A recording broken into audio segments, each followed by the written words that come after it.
Hey guys, so this video is going to be about discernment. Now I'm going to be talking about number one, what it is, number two, an example of a discernment, and number three, how I'm applying it in my life right now. So if you don't know what discernment is, which you probably do if you're a Christian, but just in case you don't, that's okay. It's basically like, it's kind of hard to put into words, but it's basically like, my phone's falling over, hold on. It's basically kind of like, how do I explain it? Imagine like if like you go somewhere or like you're doing something and you kind of like feel by the Holy Spirit, I shouldn't be here. I shouldn't be doing this. You kind of have that feeling of like, okay, I need to get out of here. Why am I doing this? This is not good. That's kind of what discernment is. Kind of like feeling God telling you something.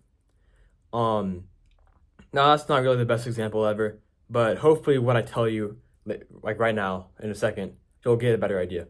So an example of this happening with my grandma, who's a strong Christian woman, is I remember she told me the story yesterday. She tells me this story, every once in a while. So when she was probably, I don't know how old she was, maybe I don't know, but she was like obviously a lot younger. And then she went to a jewelry store, around where I live, and it looked like a normal jewelry store, just a normal, typical jewelry store you would picture in your head or look up on like Google Images. Just picture a jewelry store. That's what it looked like, right? And then she walked in there and she just felt something, like a voice saying, "Get out, get out. Like you need to get out of here." And then she was probably confused, like, "Well, what's going on?" And then, so obviously, she left. And then she was probably like, "Well, that's weird."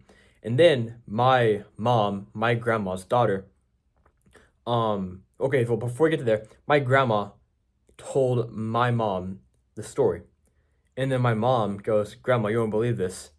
There are people at my high school," because at the time my mom was in high school, "that do like demonic meetings in that jewelry store upstairs."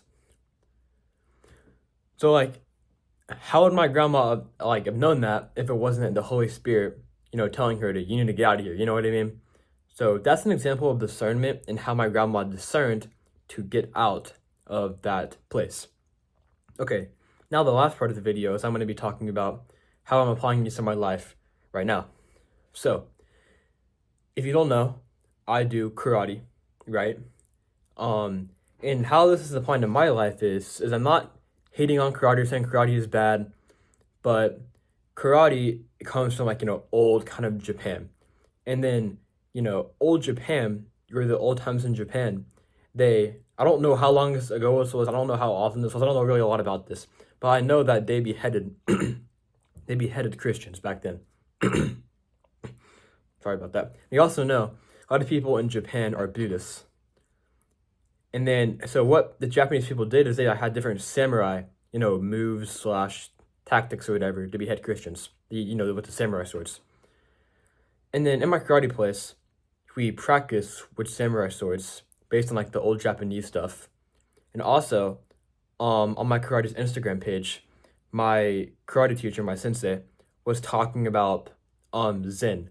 If you don't know what Zen is, it's a Buddhist term. He was also saying, like, some people get their peace from church. I get my peace from the dojo. And he also talked about Zen.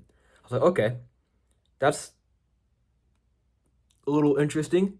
These two things together. Should I be here? Is this like a bad place? Like, should I not? You know what I'm saying, right? So I don't really know because he doesn't really ever talk about it there. And like, could God be using me to like evangelize to him? Or did I go here by mistake and God's calling me to leave? I don't know. So it's up to me to discern what God's calling me to do. So that's the end of this video. Hope you enjoyed. Hope you learned something about discernment. And I'll see you next time. Have a good rest of your day.